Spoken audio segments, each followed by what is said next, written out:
जो अपनी मां की आंखों में आंसू दिला दे, उससे दुष्ट पुत्र कोई और नहीं हो सकता। मां बाप अगर बच्चों की वजह से रोने लग जाएं, उनके द्वारा दिए हुए कष्ट के कारण रोने लग जाएं, इससे बड़ा पाप कोई और नहीं हो सकता। एक वृद्ध मां रेलवे स्टेशन पर पड़ी है। अर्धरात्रि में बहुत समय बीत गया। एक पुलिस का ऑफिसर वहां से गुजरा, उस मां को रोते हुए देखा और मां के नजदीक गया। मां, आपको परेशानी क्या है? इतनी रात को आप अकेली क्यों घूम रही हो? क्या बात है? घर नहीं जाना है आपको? वो उसे थाने उठाकर लाया और जब उसने देखा और पूछा, मां क्या बात है? बोले, बेटा, दर्द इस बात का है कि बेटा हमारे पास 3 हैं और तीनों बेटा बड़े बड़े पद पर हैं, पर मुझे कोई अपने साथ रखना पसंद नहीं करता। सबने कह दिया है तुम हमारे घर से चले जाओ, इसलिए यही सोच रही थी मैं कहां रहूंगी, आप मुझे लेकर आ गए। वो ऑफिसर जो है सोचने लगा, संसार में ऐसा भी कोई होता है। उसने तीनों पुत्रों को बुलाया, बोले, भाई तुम्हारे लिए मां को रखने में परेशानी क्या है? बहुत समझाया।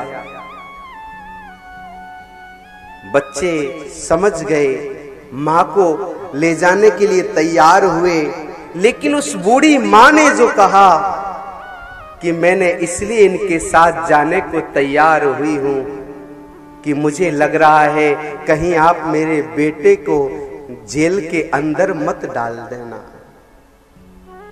मतलब इतना प्रताड़ित होने के बाद में भी मां के मुख से क्या निकल रहा है? मेरा बेटा कहीं दुखी ना हो जाए, उसके लिए कष्ट ना हो जाए। ये मां की ममता है। और प्यारे, जो बच्चे अपनी मां को तकलीफ पहुंचा देते हैं ना, वो जीवन में कभी खुशी नहीं रह सकते, प्रसन्न नहीं रह सकते। उस मां की ममता को याद करो, कितने लाड़ दुलार से पालती है। स्वयं भूखे रह लेगी, लेकिन अपने बच्चों को भूखा नहीं रहने देती। अपने बच्चों को जो है खिलाएगी, अगर 4 रोटी है तो वो 1 में गुजारा कर लेगी, लेकिन बालक को 3 देगी। ये मां की ममता होती है। अरे मैंने तो यहां तक देखा है, माएं अपने बच्चे को पढ़ाने के लिए अपने शरीर में जो पहने हुए गहने हैं वो भी दे देते हैं। बेटा तू पढ़ जा, तू बड़ा आदमी बन जा, तू ज्ञानवान बन जा। और जब वही बालक ज्ञानवान बन जाते हैं और उस मां की कदर नहीं करते, तब उस मां को तकलीफ होती है कि मेरा बेटा कैसा है, कितना कष्ट दे रहा है। अरे उस मां के दिल से पूछो, जिसने तुम्हें पालने के लिए कितनी मेहनत करी है, 9 महीने तक अपनी कोख में रखा, कितनी पीड़ा सही, तुम्हें संसार में लेकर आई, और फिर जो है तुम्हारा लालन पालन किया, अपना सब कुछ तुम्हें लगा दिया, और अंत में जब तुम सही काबिल बन जाते हो तो उसी मां को दर दर भटकने के लिए छोड़ देते हो। तुम्हारे जैसा दुष्ट कोई और नहीं हो सकता। तुम तो सबसे बड़े पापी हो जो अपनी मां का सम्मान न करता हो।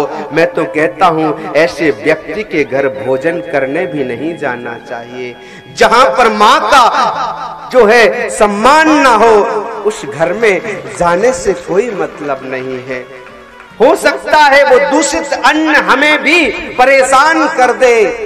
अरे मैं कहता हूं व्यासपीठ से कोई मुझे बुलाए, महाराज जी, गुरु जी, आपको हम आमंत्रण करना चाहते हैं, निमंत्रण करना चाहते हैं। मैं पहले कहता हूं क्या तेरे घर में तेरे माता पिता तेरे साथ रहते हैं? अगर रहते हैं तो मुझे बुलाना, और नहीं रहते हैं, तूने अलग कर दिया है तो एक काम करना, मुझे तेरे घर का भोजन नहीं करना है। ऐसे घर का मैं भोजन पसंद नहीं करता जिस घर में बच्चों ने अपनी माँ को निकाल दिया हो, अपने पिता का सम्मान न किया हो।